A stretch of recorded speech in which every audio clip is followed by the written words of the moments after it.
Oke, sana awak kini ditampe syukuran Andra Respati sana. Awak kini tampe syukuran Andra Respati nya jadi anggota dewan sana.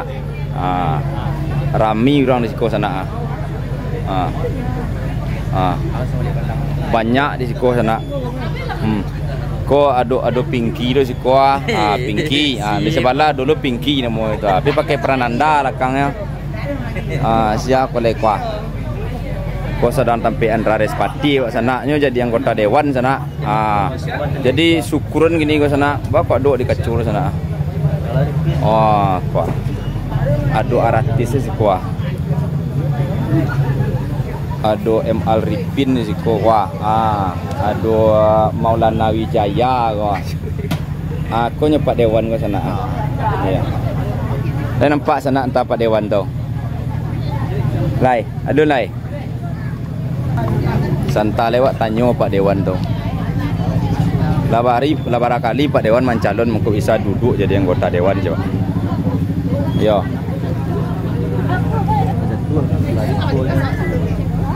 Si Pak Kapundang bertanya ke Pak Dewan deh, boleh tanya Pak Dewan lo. Ko sana Andra Respati sana artis iyo, ustad iyo, anggota dewan iyo. Iya betul. Tapi lain-lain itu tak kau tanya oleh sana. Awak tanya gini kok. Lah barakali mencalek mangkok bisa duduk jadi anggota dewan. Dua kali. Lah 2 kali mencalek. Berarti yang ketiga baru duduk. Yang kedua lah. Oh, yang kedua baru duduk. Alhamdulillah. Dan alhamdulillah lo sana pas lo waktu duduk di siko kita. Jadi apa mah di dasar-dasar dulu yang pertama kan yang kedua lah ada pengalaman baru masukan. Oh, betul. Jadi fokus Pak Dewan Andra Respati kini kok tetap ke entertainnya atau ke public figure dewannya? Fokus dua-duanya karena antara seni dan politik itu semuanya adalah berada di tengah-tengah masyarakat.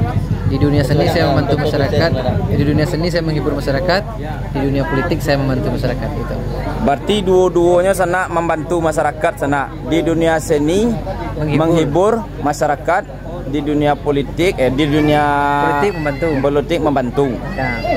Mudah-mudahan sana menonton kok bisa lo mode Andra Respati gitu. Insyaallah. Bisa lo namanya tuh sukses di dunia sanang lo dairat gitu. Amin. Andra Respati kok sana nyo seiri yang dunia aja airat. Dunia dikajanyo airat digapai juga gitu. Kok dapet awak yang mode itu gitu. Insyaallah. Ndak banyak cerita doh Pak Andra Respati. Selamat ya untuk Pak Andra Respati. Terima kasih Pak dulu ya. Ya, alhamdulillah orang lain rami juga tiba di acara syukuran Pak Dewan Andra Respati kita. Itu kebetulan kita lagi diundang lo kasih po. Iya. Ya. Lah mau ditunya. Ya, terima kasih. Assalamualaikum warahmatullahi wabarakatuh.